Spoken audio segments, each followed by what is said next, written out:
the unraveling of House York, desperation, exile, and the threat of a royal reckoning. Once the vibrant, outspoken Duchess of York and the Queen's favourite son, Sarah Ferguson, and Prince Andrew now find themselves at the centre of a precipitous decline that threatens to shake the very foundations of the British monarchy. Both figures are currently grappling with the catastrophic fallout stemming from Andrew's scandalous association with convicted sex offender Jeffrey Epstein. However, while the disgraced prince is reportedly digging his heels in at his palatial residence in a stubborn standoff with the king, Fergie has descended into a state of professional and financial ruin. According to well-placed insiders, the former duchess is now bewildered, alone, and reportedly ready to unleash a firestorm against the institution that has exiled her. The duchess's descent into despair. For Sarah Ferguson, the decline has been swift, brutal, and seemingly total. While the Duchess has faced media scrutiny and financial challenges in the past, the current wave of backlash is described as an existential crisis. Sources close to the situation reveal that her life has dissolved into utter shambles. The catalyst for this collapse is her proximity to the ongoing controversy surrounding her ex-husband. Following the exposure of her continued connection to Epstein via damaging email leaks, her professional world has evaporated.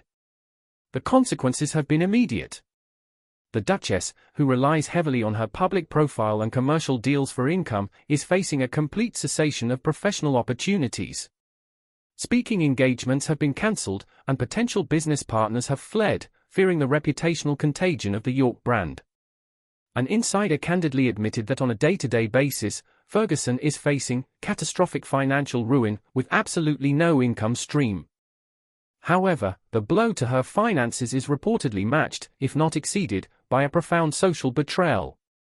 For a woman who thrives on social interaction and has spent decades navigating the upper echelons of British society, the silence she now faces is deafening. The source emphasized that the London society, friends she once counted on have dropped her entirely, refusing to return her calls. She is described as being in a state of shock, unable to comprehend the speed with which she has been abandoned. Currently, the Duchess is characterized as bewildered and alone, watching her stability erode by the day. The nuclear option, a solo memoir.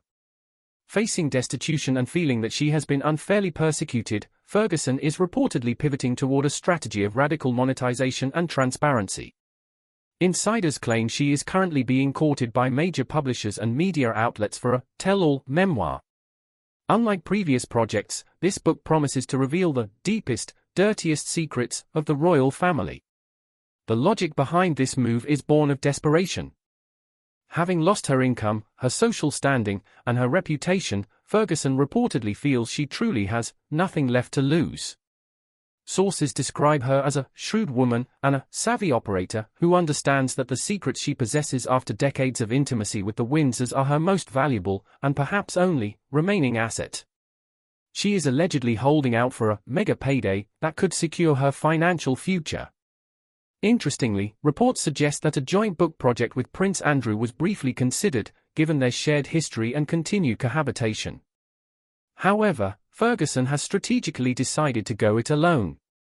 This decision allows her to keep the entirety of the potential profits and, crucially, to control the narrative. By writing a solo memoir, she avoids the need to compromise to protect Andrew's increasingly fragile ego or position. Instead, she can focus on setting the record straight regarding the falsehoods she believes have been spread about her. Insiders warn that this autobiography could be more damaging than Prince Harry's recent revelations, as Ferguson's knowledge of the family's inner workings spans decades. It is a calculated act of self-preservation that has the palace quaking. The prince's stubborn standoff. While his ex-wife plots a potential media explosion, Prince Andrew is engaged in a war of attrition with his older brother, King Charles III. The conflict centers on the Royal Lodge, the immense 30-room mansion in Windsor Great Park that Andrew has called home for years. Following his removal from royal duties and the stripping of his titles, the king has reportedly ordered Andrew to vacate the property and downsize to a smaller, less prominent residence, likely on the Sandringham estate. However, Andrew is refusing to go quietly.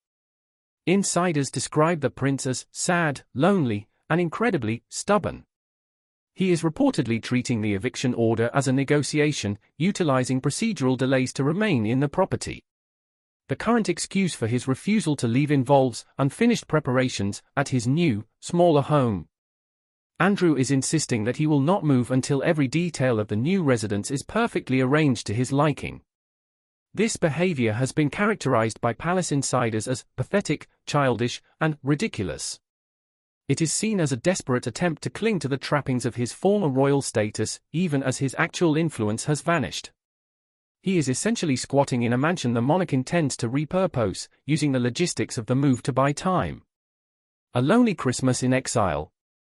The consequences of Andrew's obstinance are becoming increasingly isolating. The relocation, initially expected to happen before the holidays, has now been pushed back to at least February of the coming year. This means Andrew will spend the Christmas season at Royal Lodge, but he will do so in a state of virtual exile. Traditionally, the royal family gathers at Sandringham for Christmas, a highly scrutinized event involving a public walk to church. However, Andrew's toxic public image has made his presence at such events a PR nightmare. Insiders report a profound sense of relief among the senior royals that Andrew will not be present at Sandringham this year.